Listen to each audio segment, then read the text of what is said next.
भस्माङ्गरागाय माहेश्वराय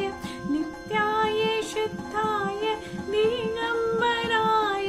तस्मै नकाराय नमः शिवाय मन्दाकिनी सलिल चन्दन चर्चिताय नन्दीश्वर प्रमत्ता माहेश्वराय मन्दार पुष्प बहु पुष्प पूजिताय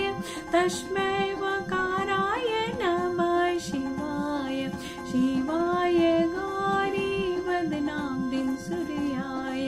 दक्षाध्वरनाशकाय श्रीनीलकण्ठाय वृषभध्वजाय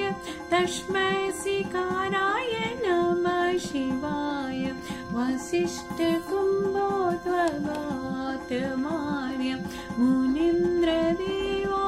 चित्तशेखराय चन्द्रार्कवैश्वा नरलोचनाय तस्मै वकाराय नमः शिवाय यक्षस्वरूपाय जटाधराय पिनाकहस्ताय सनातनाय दिव्याय देवाय दिगम्बराय तस्मै वकाराय नमः शिवाय पञ्चाचमेदं पुण्यपठे जीवसनेन